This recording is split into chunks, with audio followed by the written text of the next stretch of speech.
दोस्तों, आज की कहानी है सासू माँ मुझे भी कभी अपने घर का अधिकार मिलेगा क्या। चलो दोस्तों, कहानी को शुरू करते हैं। आज नीरू के घर नई नवेली बहू आने वाली थी। नीरू बहुत खुश थी, भाग भाग कर बेटे बहू के गृह प्रवेश की तैयारी कर रही थी। सारी तैयारी हो गई थी, फिर भी उसका मन बेचैन था कि कहीं कोई कमी ना रह जाए। दरवाजे पर टकटकी लगाए खड़ी थी।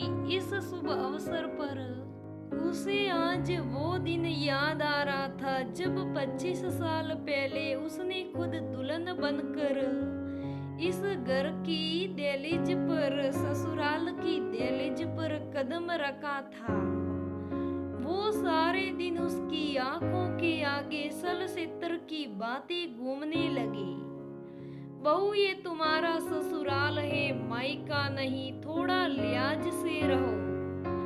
घर में जेठ ससुर भी है। ननंद के साथ हंसी मजाक करते हुए खिलखिलाती हुई नीरू की हंसी पर ये सुनते ही जैसे ब्रेक लग गया।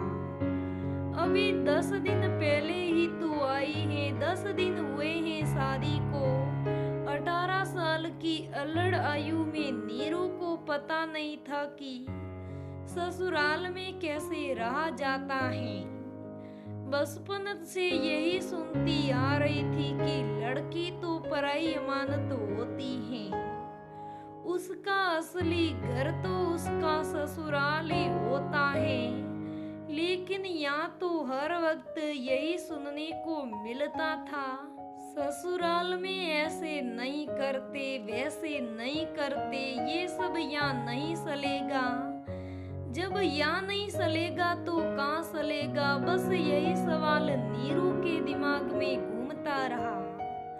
कुछ दिनों बाद मायके जाने का मौका मिला तो नीरू बहुत खुश थी कि चलो अब वह खुलकर सांस ले पाएगी। लेकिन वहाँ भी दादी और माँ हर वक्त टोकती रहती, अब तू बच्ची नहीं रही, शादी हो गई है तेरी, बहू के तौर तरीके सीख ही ले, हमें ही उलाना मिलेगा, नहीं सीखेगी तो कुछ सिखाया नहीं।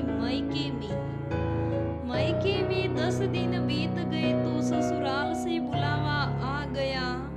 नीरू ने माँ से कहा, माँ मैं अभी नहीं जाऊंगी, वहाँ थोड़े दिन और यहीं रहूंगी, वहाँ मेरा दम घुटता है। सल पगली, मायके में और कितने दिन रहेगी, अब वही तेरा घर है। माँ ने हौले से शपथ लगाते हुए कहा, नहीं माँ, वो मेरा घर नहीं, वो तो ससुराल है और ये मायका, तो फिर मेरा घर कहाँ है। नीरू के इस सवाल ने माँ को चुप करा दिया। माँ भला क्या बताती उसे, वो तो खुद ही अभी तक अपने ससुराल में ही रह रही थी। क्योंकि नीरू की दादी भी हमेशा माँ को ये एहसास दिलाती रहती कि ये उसका ससुराल है, उसका मायका नहीं है। नीरू को बिना मन के अपने ससुराल लौटना ही पड़ा। दिन महीने और साल गुजरते गए। नीरू अब 2 बच्चों की माँ भी बन चुकी थी। फिर भी वो अभी तक उस घर को हक से अपना घर नहीं बोल पाती थी। सास ससुर के देहांत के बाद नीरू के पति और जेठ के बीच घर का बंटवारा हो गया। अब दोनों घर अलग अलग हो गए। शादी के इतने सालों बाद अब वह उस घर को अपना घर बोल पाई। लेकिन उसने खुद से वादा किया था कि जब उसकी बहू इस घर में आएगी तो वो सच में उसका गृह प्रवेश कराएगी।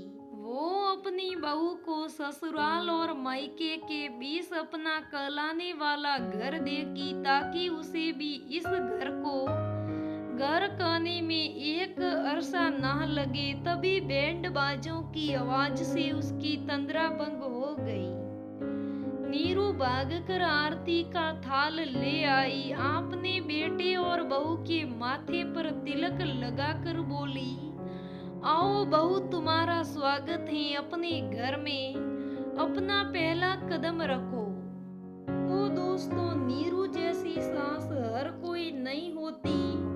बेचारी नीरू ने तो अपने साथ घटी घटनाओं को देखकर अपनी बहू के साथ अच्छा बर्ताव किया। और कुछ औरतें तो ऐसी होती हैं जो अपने साथ बीता है वही बहू के साथ करती हैं। तो दोस्तों बहुओं को ऐसे ताने नहीं देने चाहिए। बहुओं को हक से ससुराल में रहने को कहना चाहिए। और ससुराल ही बहू का घर है और मायका ही घर है, ऐसे वैसे ताने नहीं देने चाहिए। अगर हम प्यार देंगे, खुलकर जीने की इजाजत देंगे तो वो घर अपने आप बहू का हो जाएगा। तो दोस्तों ये आज की कहानी कैसी लगी मुझे कमेंट करके जरूर बताइएगा। अगर कहानी अच्छी लगे तो लाइक करना, शेयर करना, मेरे चैनल को सब्सक्राइब करना। धन्यवाद दोस्तों, फिर मिलेंगे अगली कहानी में।